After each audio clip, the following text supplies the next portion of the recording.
আল্লাহর ভয়ে এক ফোঁটা চোখের পানি আল্লাহর কাছে সবচেয়ে প্রিয়। এক ফোঁটা চোখের পানি, এর চেয়ে কোনো পছন্দনীয় ইবাদত আল্লাহর কাছে নাই। এক ফোঁটা চোখের পানি। রাসূল সাল্লাল্লাহু আলাইহি ওয়াসাল্লাম বলছেন, লা ইয়ালিজার রাজুলু বাকা মিন খাসিয়াতিল্লাহ তা ইয়ালিজাল লাবানু ফি দারে। গাভীর বাঁট ওলান থেকে দুধ বের করে ভিতরে ঢোকানো যায় না যেমন, আল্লাহর ভয়ে কাঁদে যে সে জাহান্নামে যাবে না তেমন। গাভীর বাঁট ওলান বুঝেন কি? চাপ দিয়ে দুধ বের করে ভেতরে ঢোকানো যাবে? এই কাজটা যেমন অসম্ভব, আল্লাহর ভয়ে কাঁদে যে তার জাহান্নামে যাওয়া তেমনি অসম্ভব। এটা আমি বলিনি, এই কথা মুহাম্মদ সাল্লাল্লাহু আলাইহি সাল্লাম বলেন। এরপরেও কেঁদে আপনি অনেক নেকি করেছেন, কিন্তু সালাত নেই। এবার এটা আল্লাহ কি করবেন? এটা কেটে দেবেন, বাতিল। তাহলে ইবাদতের জগতে সবচেয়ে ব্যতিক্রম ভিন্ন ধরনের ইবাদত হলো সালাত, যার উপরে নির্ভর করে অন্যান্য ইবাদত। সালাত এমন একটি ইবাদত যার উপরে নির্ভর করে অন্যান্য ইবাদত। অতএব পরিষ্কার কাপড় পরে সালাত আদায় করতে হয়, পরিষ্কার নেই, যেই কাপড়ে পেশাব পায়খানা লেগে আছে ওই কাপড় পরেই সালাত আদায় করবেন। পরিষ্কার অপরিষ্কার কোনো কাপড়ই নেই, আপনি উলঙ্গ হয়ে আছেন, নামাজের টাইম হয়ে গেছে, আপনি এ অবস্থাতেই সালাত আদায় করবেন। যার কারণে আমি বহুদিনই বলেছি যে মুসলিম দেশে মার্কিন সৈন্য ঢুকে, কথার কথা ইরাকে আফগানিস্তানে মুসলিম মহিলাকে ধরে 5 জন 7 জন ধর্ষণ করার পরে পরনের কাপড় খুলে নিয়ে উলঙ্গ অবস্থায় তাদের সামনে হাঁটতে বাধ্য করে। এই সময়ে যদি সালাতের টাইম হয়ে যায়, তাহলে মুসলিম মহিলাকে উলঙ্গ অবস্থায় মার্কিন সৈন্যের সামনে সালাত আদায় করতে হবে, করতেই হবে। পৃথিবীতে ব্যতিক্রম ইবাদত সালাত। যেই সালাত, যে ইবাদত মানুষের কোনো অসুবিধা বুঝে না, সমস্যা বুঝে না, অসুখ বিসুখ বুঝে না, কিছুই বুঝে না, একেবারে কিছুই বুঝে না। সময় হলে সালাত আদায় করতে আপনি বাধ্য। পৃথিবীতে ব্যতিক্রম ইবাদত সালাত। যারা সালাত আদায় করে না তারা কেমন? যারা সালাত আদায় করে না তারা কাফের। রাসূল সাল্লাল্লাহু আলাইহি সাল্লাম বলেন, মান তারাকা সালাতা মুতাআম্মিদান ফাকাদ কাফারা। কেউ যদি ইচ্ছাকৃত সালাত ছেড়ে দেয় তাহলে সে কাফের হয়ে গেল। মুহাম্মদ সাল্লাল্লাহু আলাইহি সাল্লাম বলেন, বাইনাল আবদি ওয়া বাইনাল কুফরি তারকুস সালাহ। মুসলমান এবং কাফের মধ্যে পার্থক্য হচ্ছে সালাত ছেড়ে দেওয়া। কেউ যদি সালাত ছেড়ে দেয় তাহলে সে কাফের, কেউ যদি সালাত আদায় করে তাহলে সে মুসলমান। আসহাবু মুহাম্মাদিন সাল্লাল্লাহু আলাইহি সাল্লাম লা ইয়ারাউনা তারকু কুফরুন গায়রা সালাহ। মুহাম্মদ সাল্লাল্লাহু আলাইহি সাল্লামের সঙ্গী সাথী সাহাবীগণ কেউ যদি রোজা ছেড়ে দিয়েছে তাহলে তাকে কাফের মনে করতেন না। কেউ যদি হজ না করত তাহলে তাকে কাফের মনে করতেন না। কেউ যদি যাকাত না দিত তাহলে তাকে কাফের মনে করতেন না। তবে কেউ যদি সালাত আদায় না করত তাহলে তাকে কাফের মনে করতেন। রাসূল সাল্লাল্লাহু আলাইহি সাল্লাম বলেন, উমিরতু আন উকাতিলান নাস হাত্তা ইয়াকুলু লা ইলাহা ইল্লাল্লাহ। মানুষ যতদিন পর্যন্ত লা ইলাহা ইল্লাল্লাহ না বলেছে, সালাত আদায় না করেছে, আমি তাকে পিটিয়ে সালাত আদায় করাবো, মারবো, না হয় মরবো। এই হাদিসের ভিত্তিতে সেই কালে ইমাম আহমদ ইবনে হাম্বল রাহিমাহুল্লাহ বলেছেন, কেউ যদি সালাত আদায় না করে তাহলে তাকে কুরবানি করতে হবে। এই হাদিসের ভিত্তিতে সেই কালে ইমাম আবু হানিফা রাহিমাহুল্লাহ বলেছেন, কেউ যদি সালাত আদায় না করে তাহলে তাকে জেলখানায় বন্দি করে পিটিয়ে সালাত আদায় করাতে হবে। এই হাদিসের ভিত্তিতে বর্তমান আরবি বিদ্বানগণ বলছেন, স্বামী নামাজ পড়ে স্ত্রী পড়ে না, স্ত্রী পড়ে স্বামী পড়ে না, তাহলে বিবাহ কেটে গেছে, বিবাহ বাতিল। চেয়ারম্যান লাগে না, মেম্বার লাগে না, খাতা কলম লাগে না, বিবাহ এমনিতে গেছে। এই ছেলে, তুমি কি কারো গায়ে হাত দিয়ে আছো নাকি? রেডি হও। এক খেয়ালে চেয়ে থাকবা তোমাকে যেন পাখি মনে করে পাথর। এক খেয়ালে চেয়ে থাকবা যেন তোমাকে পাখি মনে করে পাথর। সম্মানিত দিনী ভাই বোন, একজন বেনামাজি যদি মারা যায় তো আরবি বিদ্বানগণ বলছেন ওকে শ্মশান ঘাটে ফেলে দিতে হবে। হিন্দু মারা গেলে যেখানে ফেলতে হয় সেখানে ফেলে দিতে হবে, মুসলমানের কবরস্থানে কবর দেওয়া যাবে না। এ কথা বর্তমানে আরবি বিদ্বানগণ বলছে। অতএব কেউ যদি সলাত আদায় না করে তাহলে তারা কাফের। আমরা বলছি তারা বড় পাপী। একটু কেউ যদি সলাত আদায় করে রাসূলের পদ্ধতিতে না করে তাহলে সে কেমন? কেউ যদি সলাত আদায় করে রাসূলের পদ্ধতিতে না করে তাহলে ফাওয়াইলুল লিল মুসাল্লিন আল্লাযীনা আন সালাতিহিম সাহুন। যারা সলাত আদায়ের ব্যাপারে অমনোযোগী, ঠিক মতো সলাত আদায় করে না, তারা ওয়াইল নামক জাহান্নামে যাবে। রাসূল সাল্লাল্লাহু আলাইহি সাল্লাম বলেন, যারা ঠিক মতো নিয়ম মতো সলাত আদায় করে না তারা ফেরাউনের সাথে থাকবে। পৃথিবীতে সবচেয়ে বড় বদ মানুষ ফেরাউন। অনেকে আল্লাহ বলে দাবি করেছে।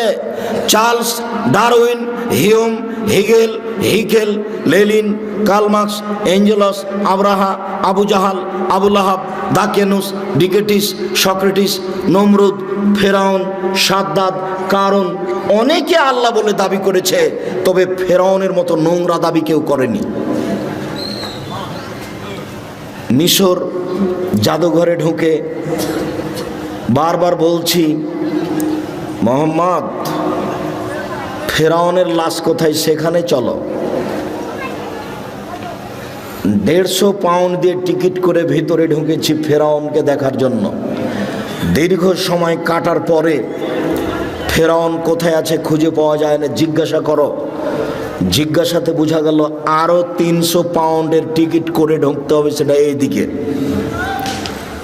তো টিকিট করার পরে ভিতরে গেলাম, দেখি 12 জন লাশ, প্রায় সবাই একই, 19-20 বোঝা যায় না। একটা লাশের পাশে লেখা আছে আল ফারার আসলি, এ হচ্ছে আসল ফেরাউন। যদিও আমি খুব একটা নিশ্চিত বিশ্বাসী নই, কেননা যেখানে ফেরাউন ডুবে গেছে বলে তারা সাইনবোর্ডে লিখে রেখেছে। আমি বক্তব্যে যখন বলেছি জায়গাটা না দেখার আগে, তখন আমার কাছে একটা অস্পষ্ট ছিল। আমি বলেছি কালা আসহাব মুসা ইন্নাল্লাহ মুদরাকুন, মুসার সঙ্গী সাথী বললেন আমরা বন্দী, ফেরাউন আমাদেরকে ধরে নিয়েছে। কেন? ডানে ফেরাউন, বামে ফেরাউন, পিছনে ফেরাউন, সামনে সাগর।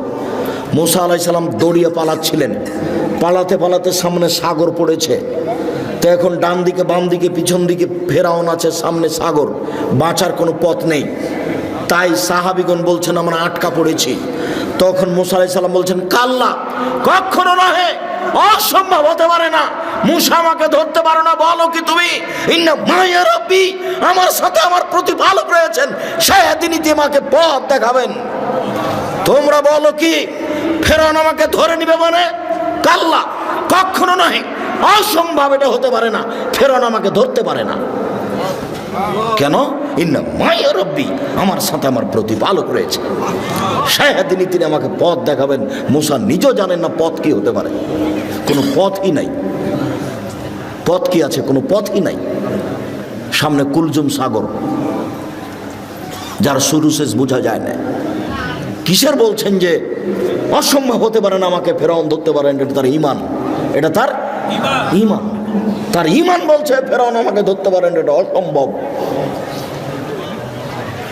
তা আমার একটু বুঝতে বাকি ছিল। আমি আয়াতের উপরে বলেছি, সেই জায়গাটা যদি ঠিক হয়, তো এখন দেখা যাচ্ছে যে কুলজুম সাগরের পাশ দিয়ে দৌড়াচ্ছেন আর পিছনে পিছনে ফেরাউন আসছে। এবার হঠাৎ করে সাগরের পাশে পাহাড় হলো এরকম মুখের উপরে, এই পাহাড়ের উপরে উঠা যাবে না। তাহলে এখন ডান দিকে আছে সাগর, মুখের উপরে আছে পাহাড়, বাম দিকে আছে ফেরাউন, পিছন দিকে আছে ফেরাউন, মানে চলে এসেছে। আবার এখানেই ফেরাউনকে পাওয়া গেছে, সেখানে তার সাইনবোর্ডে লেখা আছে আল্লাহ আলাম। লাশ দেখে তেমন বোঝা যায় না, তবে মাথার পিছনের দিকের চুলটা মনে হচ্ছে যে পেকে সাদা হয়ে আছে, এখনো চুল আছে। অন্যান্য লাশের তেমনটা বোঝা যায় না। আর হাতগুলি দেখে মনে হচ্ছে যে কুষ্ঠরোগ সাদা সাদা ভাব। অন্য হাতগুলি সব কালো হয়ে আছে, মমি দিয়ে কালো করা আছে। 12টা লাশ একসাথে আছে, 3টা মহিলা আর 9টা হলো পুরুষ। মিশর জাদুঘরে। সম্মানিত দিনী ভাই বোন, সবচেয়ে বদ মানুষ ফেরাউন। পৃথিবীর ইতিহাসে ফেরাউন যত বড় বদ, এত বড় বদ পৃথিবীর ইতিহাসে কেউ নেই। ফেরাউনই বলেছিল আনা রাব্বুকুম আলা, আমি হচ্ছি তোমাদের সবচেয়ে বড় প্রতিপালক আল্লাহ। ফেরাউনই বলেছিল মা লিম তালকুম মিন ইলাহিন গায়রি, মূসা আমি ব্যতীত আর কোনো মাবুদ আছে কথা আমি জানি না। ফেরাউনই বলেছিল লাইনিত তাখাস্তা ইলাহান গায়রি লা জালান্নাকা মিনাল মাসজুনিন, মূসা যদি আমাকে বাদ দিয়ে আরো কাউকে আল্লাহ বলে দাবি করো, আমি ফেরাউন তোমাকে জেলখানায় বন্দি করে দেব। ফেরাউনের ভাষা অনেক কঠিন। তো বের হবে আলী, তারা বেশি বেশি সালাত আদায় করবে, বেশি বেশি সিয়াম পালন করবে, বেশি বেশি তাসবিহ তাহলিল জিকির আজার করবে। তোমাদের ইবাদত তাদের কাছে কিছুই নয়। আলী শোনো, ইন্নাহুম তাজিদুনা, তোমরা যদি তাদের পাও ফাকতুলহুম, তাদের কুরবানি করো, ওয়াইনাম লাযরামান কাতালাহুম, যারা তাদের হত্যা করতে পারবে তারাই সবচেয়ে বেশি নেকি পাবে। ওরা সবচেয়ে বেশি বড় নামাজি, তারা বেশি বড় রোজাদার, তারা তাসবিহ গণনা করে বেশি, মেশিনে তাসবিহ গণনা করে, মেশিনে তাসবিহ। এই ছেলে, কিসে তাসবিহ গণনা করতে হবে? আঙ্গুলে। কেন? আঙ্গুল বিচার মাঠে সাক্ষী দিবে, কথা বলবে। মুরব্বী আব্দুর রাজ্জাক, শোনো বাবা, আমি মুরব্বী মানুষ, আমার বয়স 80, আমি যদি আঙ্গুলে তাসবিহ গণনা করি খালি আমার ভুল হয়, তো আমি কি তাসবিহ দানায় তাসবিহ গণনা করতে পারি? না। মরা পর্যন্ত যদি একদিনও ঠিক না হয় তবু নেকি পাবেন। কেন? আঙ্গুলে তাসবিহ গণনা করা কার নির্দেশ? মুহাম্মদ সাল্লাল্লাহু আলাইহি সাল্লামের। আমি ঠিক করলাম কি ভুল করলাম আমি তার নিজে থেকে করিনি। তাসবিহ দানায় তাসবিহ গণনা করলে তাসবিহ কথা বলবে না, মেশিন কথা বলবে না। রাসূলকে অপমান করে জান্নাত কেনার চেষ্টা করিয়েন না। সম্মানিত দিনী ভাই বোন, আমি বলিনি যে আপনি, তবে আল্লাহ রাসূল বলেছেন এক শ্রেণীর নামাজিকে তোমরা হত্যা করো। হাদিস বুখারী মুসলিম। এ হাদিস বুখারীতে 18 বার এসেছে। এ হাদিস বুখারীতে কতবার এসেছে? 18 বার এসেছে। শুধু তাই বলেনি, তাদের বলেছেন তোমরা হত্যা করো, আদ সামুদের মতো হত্যা করার মতো করে, একেবারে মায়েরা একাকার করে দাও। আরে আমি নামাজ পড়লাম তারপরে অবস্থা, তাহলে বোঝা যাচ্ছে যে নামাজ রাসূলের না হলে কবুল হবে না। তাহলে একটু দেখি কিভাবে। সাল্লু কামা রাআইতুমুনি উসাল্লি, পৃথিবীর মানুষ তোমরা সালাত আদায় করো যেভাবে আমাকে সালাত আদায় করতে দেখছো। তো এখন কি মুহাম্মদ সাল্লাল্লাহু আলাইহি ওয়াসাল্লাম বেঁচে আছেন? তো কিভাবে দেখবেন? হাদিস, ফাজাইল আমল, রিয়াজুস সলিহিন দেখেন, বুখারী দেখেন। বুখারী বললে তো মনটা খারাপ হবে, তো বুখারী থাক আপাতত আজকের জন্য। আজকের জন্য কি দেখতে বলছি? রিয়াজুস সলিহিন, এটা হাদিসের কিতাব, সবই হাদিস, আর দু একটা করে আয়াত দেওয়া আছে, সবই হাদিস সহিহ। আপনি রিয়াজুস সলিহিনের সালাত দেখেন, 1 মিনিট। আল্লাহু আকবার, আল্লাহু আকবার বলার পূর্বে কোনো কথা বলবেন না। নাওয়াইতু নুসাল্লি বললেই চলে গেছেন।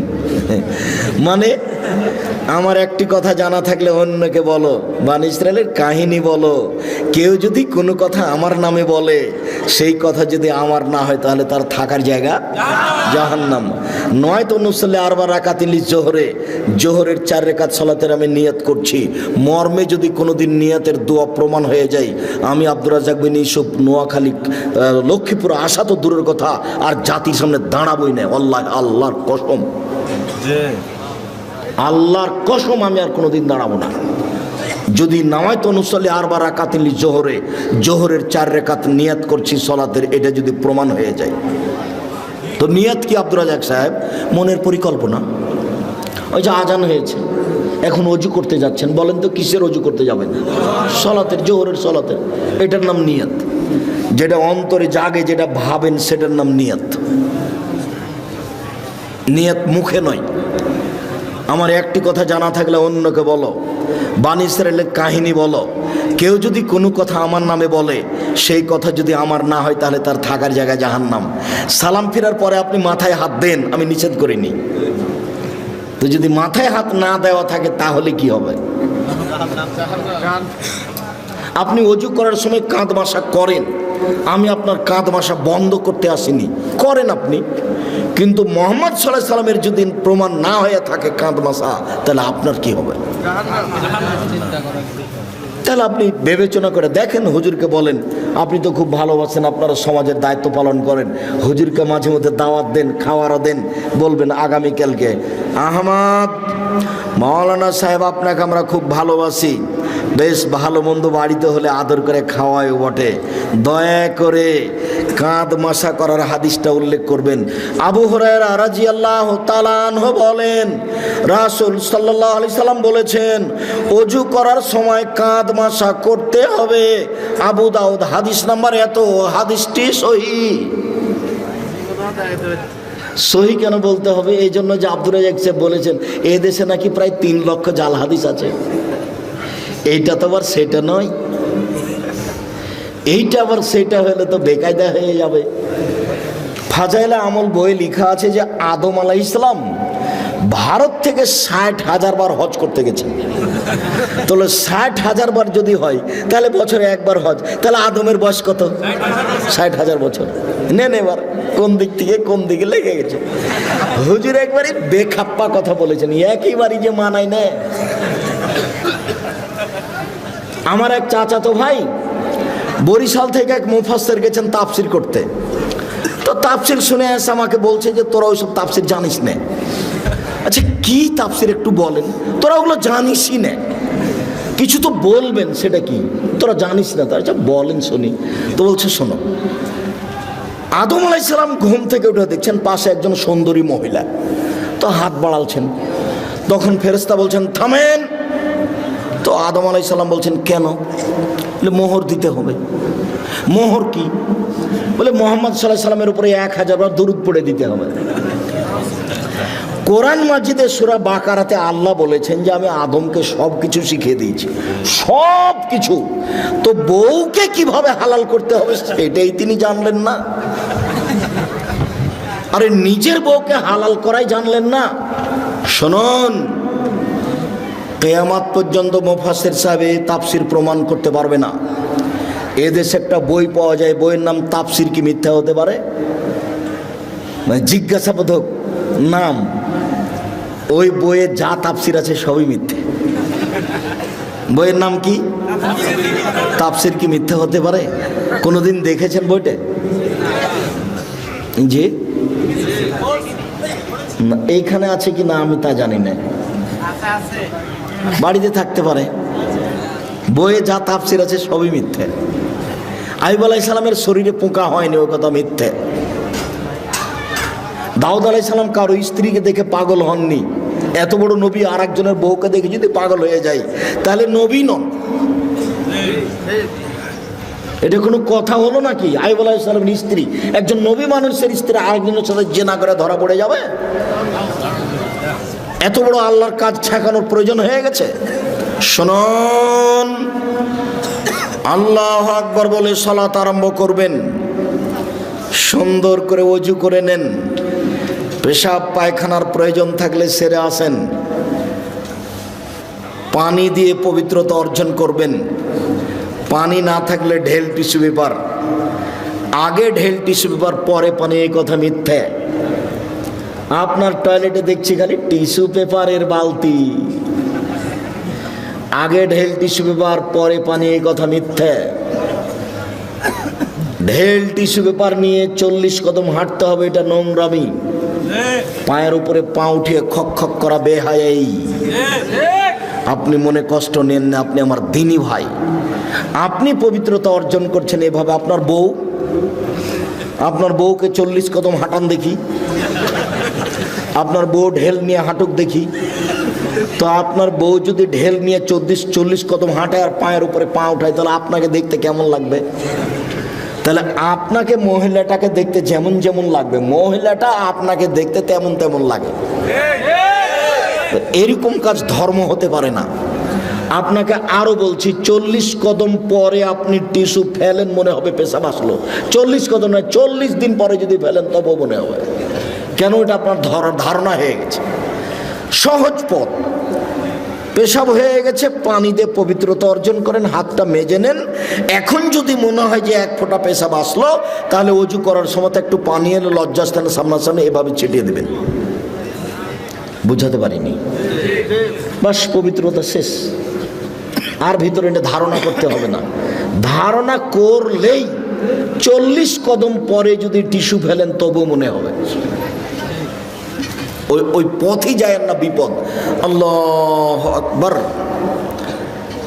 ডান হাতের কবজি বাম হাতের কবজির উপরে রাখবেন, 2 পায়ের গোড়ালি জমা করবেন না।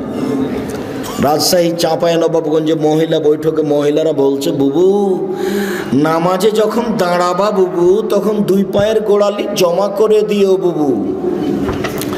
যদি 2 পায়ের গোড়ালি ফাঁকা রাখো বুবু, তাহলে লজ্জা স্থানের যোগাযোগ বুবু মাটির সাথে হবে, মাটি অভিশাপ করবে। বুবুর সব কথাই নাকি বুখারীতে আছে। বলছে বুবু যখন সিজদা করতে যাবা বুবু, তখন হাতে যেমন মাটিতে পড়ে যায়, তেমন মাটিতে পড়ে গিয়ে আঁটো সাঁটো হয়ে সিজদা করিও বুবু।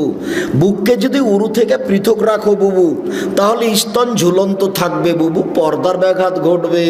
বুবুর সব কথাই নাকি বুখারীতে আছে। বলে হিসাব, বুবু ব্লাউজ গায়ে দিয়ে আছে, শাড়ি পরে আছে, শাড়ির ওপরে চাদর আছে। বুবু ঘরে পড়ে সলাত, ঘরে বসে সলাত আদায় করছে, ঘরের মধ্যে সলাত আদায় করছে, পর্দার ব্যাঘাতের কোনো প্রশ্নই আসে না। মুহাম্মদ সাল্লাল্লাহু আলাইহি ওয়াসাল্লাম যেভাবে সলাত আদায় করতে বলেছেন, পুরুষ নারীকে এভাবেই সলাত আদায় করতে হবে। এটাই চূড়ান্ত হিসাব। পৃথিবীর কোনো মানুষের সলাত আদায়ের জন্য ব্যতিক্রম কোনো প্রমাণ হবে না। সহিহ হাদিস দ্বারা প্রমাণ পেশ করতে হবে, অন্যথায় যা করেছি ভুল হয়েছে। এখন যা দেখছি বাস্তব সেটাই করতে হবে। আল্লাহু আকবার। আল্লাহু আকবার বলার সময় এরকম করতে হবে না, আল্লাহু আকবার, এটা চলবে না। আল্লাহু আকবার, এটা চলবে না। আল্লাহু আকবার, এটা চলবে না। তাহলে এটাও চলে না, তাহলে এটাও চলে না, তাহলে এটাও চলে না। তাহলে কি করতে হবে? কাঁধ সামনাসামনি, একাধিক হাদিস দেখেন, কাঁধ সামনাসামনি, আল্লাহু আকবার, কানের লতি সামনাসামনি, একটু উপরে, আল্লাহু আকবার, সামনাসামনি। হাদিসের শব্দ সামনাসামনি। আপনাকে আমি কি দিয়ে বুঝাই? কেন আপনি আঙ্গুলটা এখানে নিয়ে আসলেন? কেন আপনি এরকম করতে গেলেন? কেন আপনি এরকম করলেন কেন? আল্লাহু আকবার। ডান হাতের কবজি বাম হাতের কবজির উপরে রাখেন, সহিহ হাদিস। বাহুর উপরে বাহু রাখেন, সহিহ হাদিস। বাহুর উপরে বাহু রেখে যদি ছেড়ে দেন, তাহলে বুক থেকে একটু নিচে যাবে, পেটের উপরে থাকবে।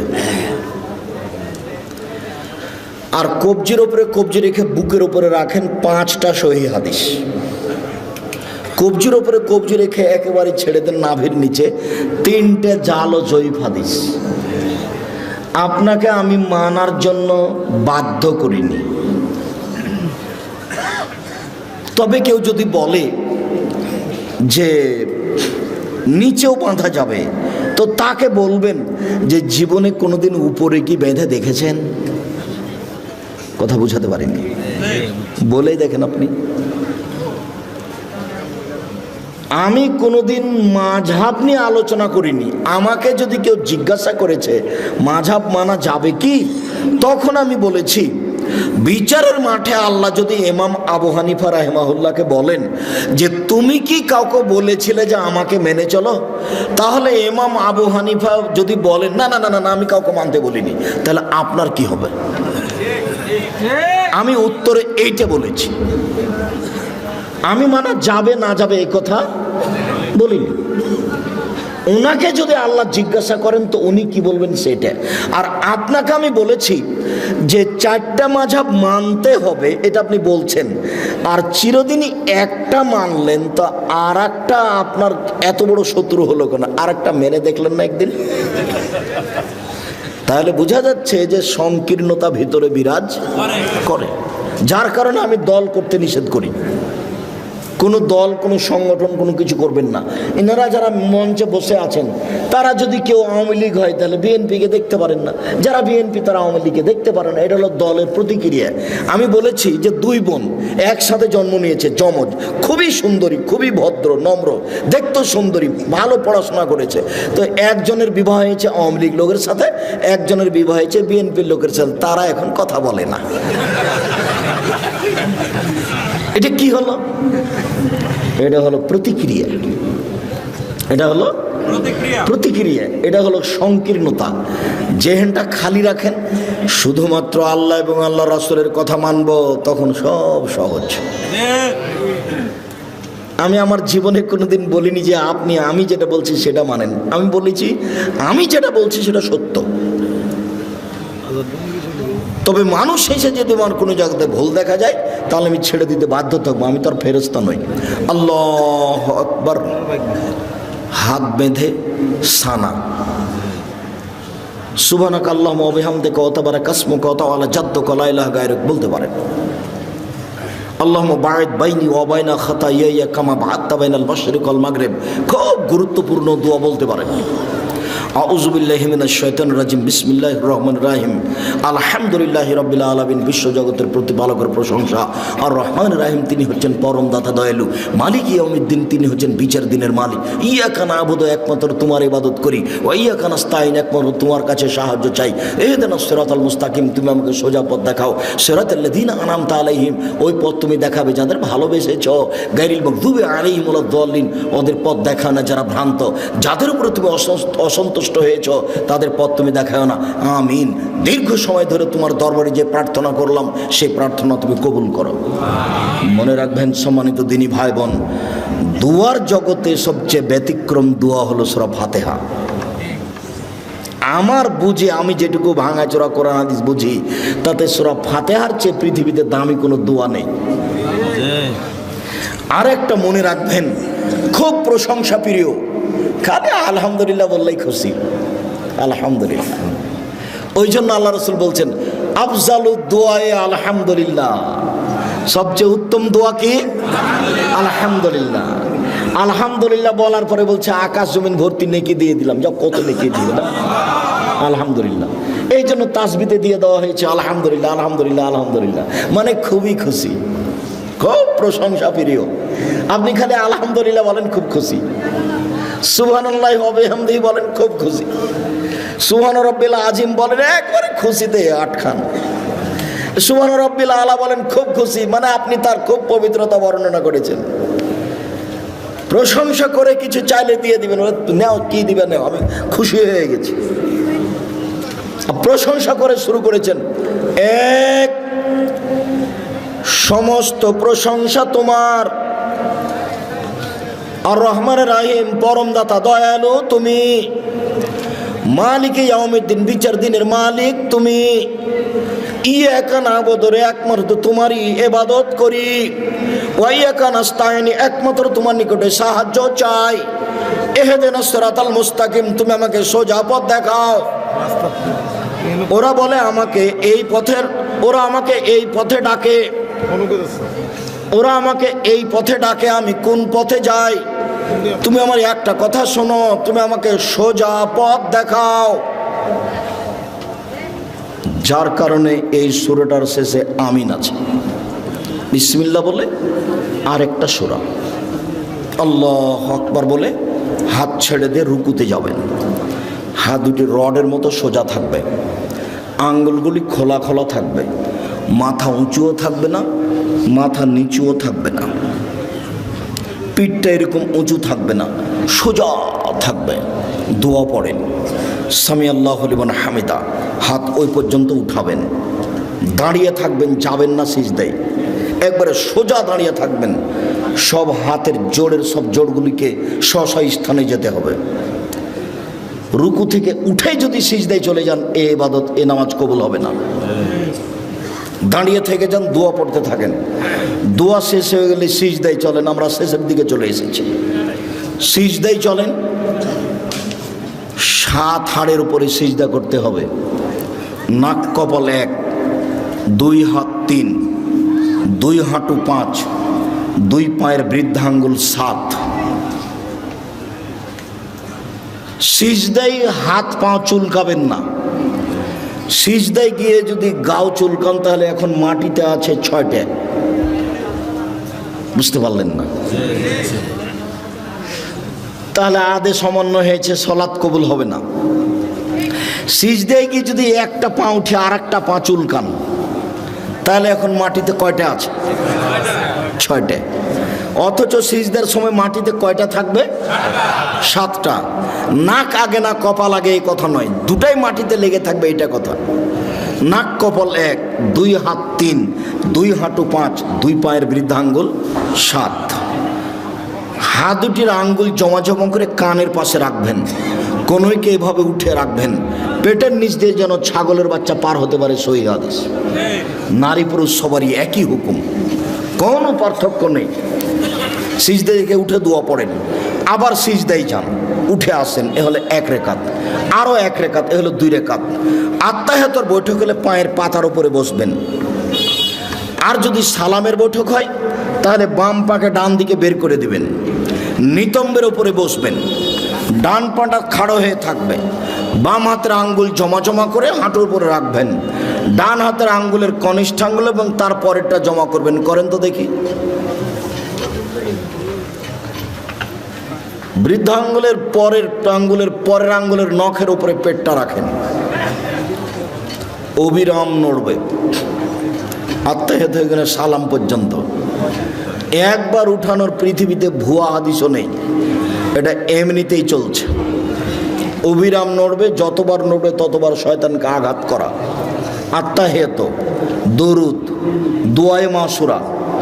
তারপরে আমার একটা পরামর্শ, সেটা কি বলেন তো? রব্বিরহামহুমা কামা রাব্বায়ানি সাগীরা। বাপ মায়ের জন্য দোয়া করা, জাযাকাল্লাহ খায়ের, মনে আছে, ভুলবেন না সহজে। রব্বিরহামহুমা কামা রাব্বায়ানি সাগীরা। হে আল্লাহ, তুমি আমার প্রতিপালককে দেখো, তুমি আমার বাপ মাকে দেখো, বাল্য অবস্থায় আমাকে যেভাবে দেখেছিল। এই দোয়াটা যেন না ভুলি, তার জন্য কি পরামর্শ আছে? 2 রেকাত সলাত। 2 রেকাত সলাত আদায় করে আল্লাহকে বলবেন যে একমাত্র দোয়াটা মনে রাখার জন্য আমি এই 2 রেকাত সলাত আদায় করছি, তুমি আমাকে কবুল করো।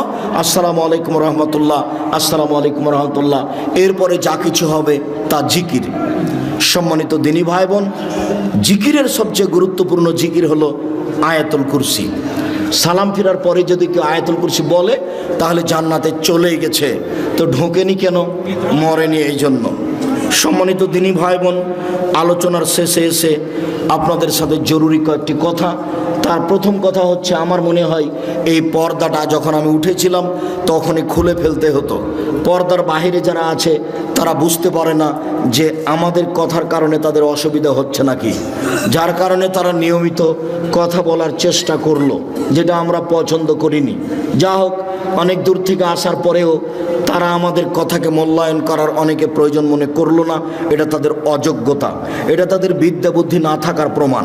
কেননা আমরা খুব জোরালোভাবে পেশ করেছি, আমরা জাতির সামনে একটা বাক্য অগ্রহণীয় বলি না।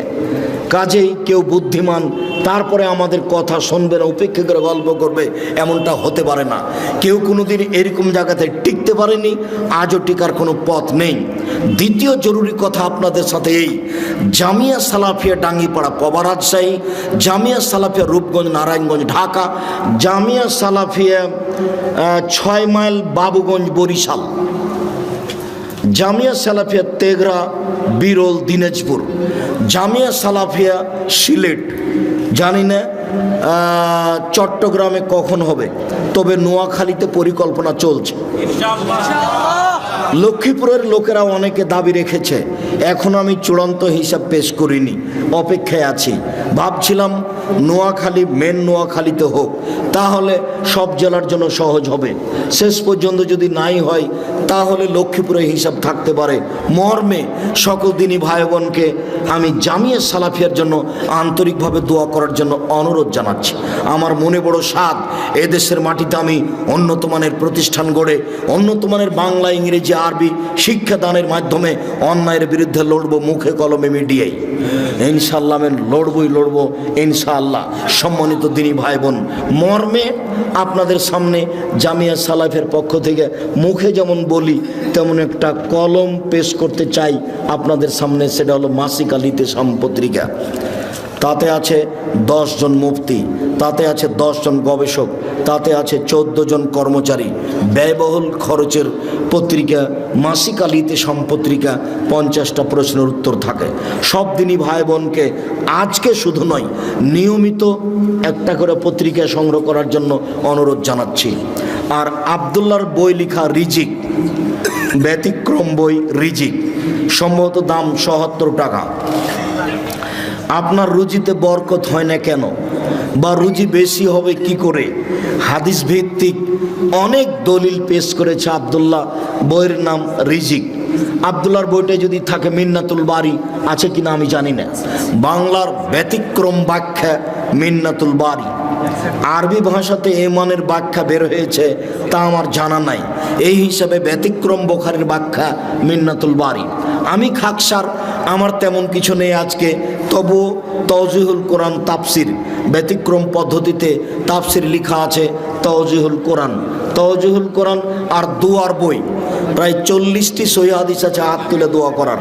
কিছু জয়ীফ হাদিস আছে, 16টি স্থান আছে কোথায় কোথায় হাত তুলে দোয়া করতে হবে। আপনারা বইগুলি সংগ্রহ করতে থাকেন, আর কয়েকটা জিজ্ঞাসা আমি দিই। জিজ্ঞাসাও শেষ হবে, আপনাদের আলোচনা শেষ হবে। সকল দিনই ভাই বোনকে বইগুলি সংগ্রহ করার অনুরোধ জানিয়ে, প্রশ্নের উত্তরগুলি সাধারণভাবে শোনার অনুরোধ জানিয়ে আপাতত শেষের দিকে আসছি। ঋণের বিষয়ে রাসূল সাল্লাল্লাহু আলাইহি ওয়াসাল্লাম কি বলেছেন? রাসূল সাল্লাল্লাহু আলাইহি ওয়াসাল্লাম বলেছেন, ঋণের পাপ পরিশোধ না করলে ক্ষমা হবে না। মানুষ যদি শহীদ হয়ে যায় তবুও ঋণের পাপ ক্ষমা হবে না।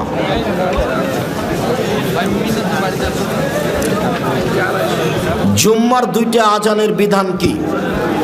2 আজান বিদাত, 1 আজান সহিহ হাদিস। 2 আজান উসমান রাদিয়াল্লাহু তাআলা কি বেদাত করেছেন? না, উসমান রাদিয়াল্লাহু তাআলার ইজতিহাদ। যদি ইজতিহাদ প্রয়োজন হয় তাহলে মানতে হবে, প্রয়োজন না হলে এই ইজতিহাদ সেই কালে আব্দুল্লাহ ইবনে উমর নাকচ করেছে। জাকির নায়েক সম্পর্কে কিছু বলুন। জাকির নায়েক বড় পণ্ডিত মানুষ, সঠিক আকীদার মানুষ। জাকির নায়েকের কথা গ্রহণীয়। দেখেন দলিল সহ হলে অবশ্যই গ্রহণ করবেন। মৃত ব্যক্তির জন্য কুলখানি কোরআন খতম 43 কি জায়েজ জিনা কাবিরা গুনহা। মৃত ব্যক্তির জন্য কোরআন খতম করা যাবে না। মুখে দোয়া করতে হবে, অর্থের দান করতে হবে। রাসূলুল্লাহ সাল্লাল্লাহু আলাইহি সাল্লামকে রুহানি পিতা বলা যাবে কি জিনা? এগুলো হচ্ছে ধর্মের নামে বিকৃত কথা। মুহাম্মদ সাল্লাল্লাহু আলাইহি সাল্লাম কারো রুহানি নগদ বাকি কোনো পিতা নন। মুহাম্মদ সাল্লাল্লাহু আলাইহি সাল্লাম হচ্ছেন জনগণের রাসূল, নবী।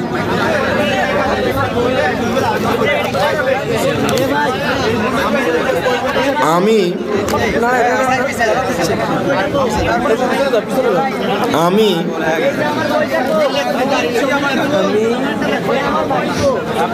পায়জানে আমল নামক কিতাবে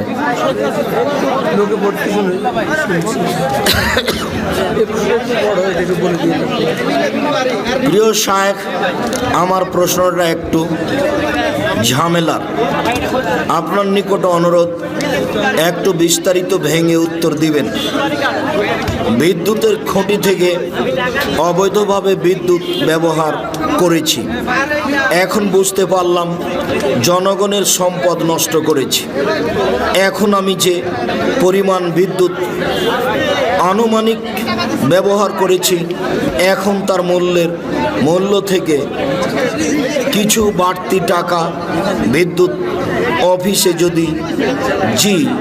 অফিসে জিএম বরাবর পরিশোধ করি বিদ্যুতের উন্নয়নের কাজে লাগানোর জন্য, তাহলে আমি কি জনগণের ঋণ মুক্ত হব? আপনি বিদ্যুৎ অন্যায়ভাবে ব্যবহার করেছেন এটা বলতে চান না, আপনি এই কথা গোপন রেখেই কিছু পরিমাণ টাকা বিদ্যুৎ খাতে দিয়ে দেন, যে আমি এই টাকাটা দিয়ে দিলাম, বিদ্যুৎ খাতে আপনারা ব্যবহার করবেন। হাদিস, মানুষের বানানো হাদিস। জিকির করলে যদি পাগল বলে মানুষে, তাহলে পাগল হয়ে গেছে, ও জিকির করবে কি? ও নিজেই জানে না আমি কি বলছি। আর চিৎকার করে জিকির করা যাবে না, এটা বিদআত, চুপে চুপে জিকির হতে হবে। আসসালামু আলাইকুম শায়েখ, আপনার মতে মিজানুর রহমান আজহারি কেমন আলোচক?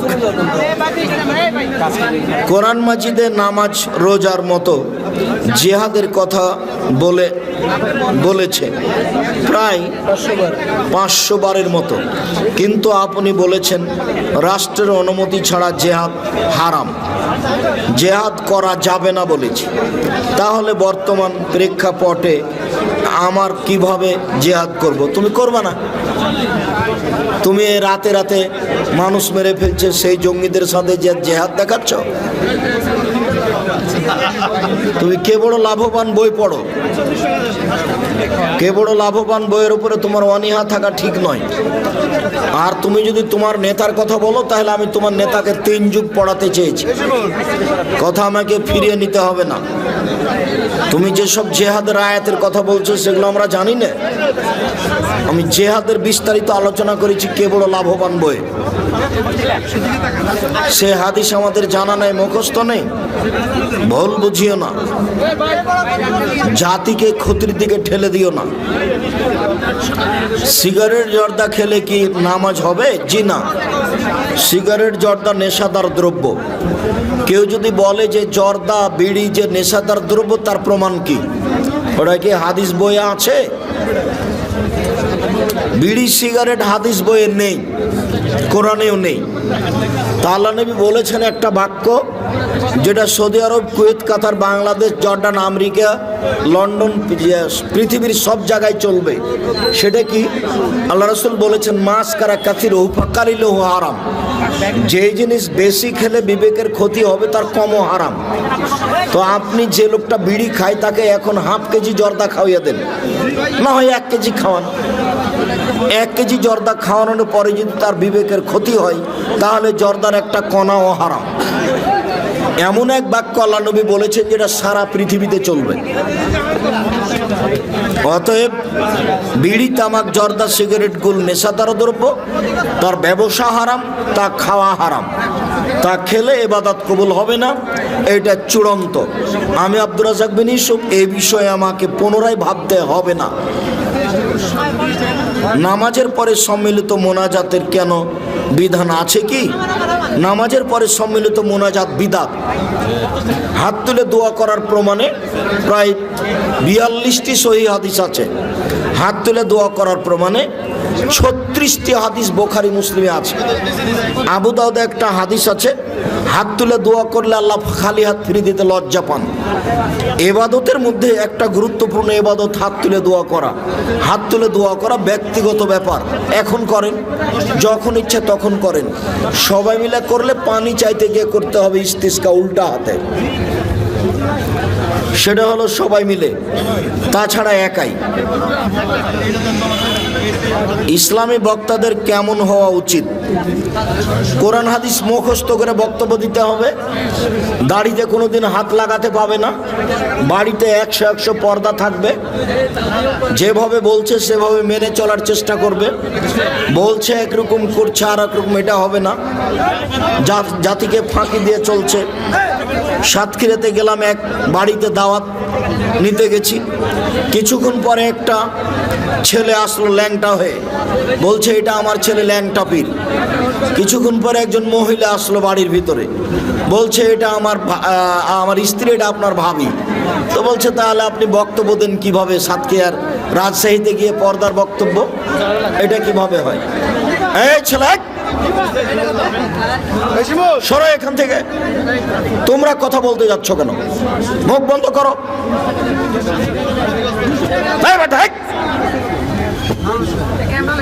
মুখ বন্ধ করো বেটা, মুখ খুলতে পাবো না।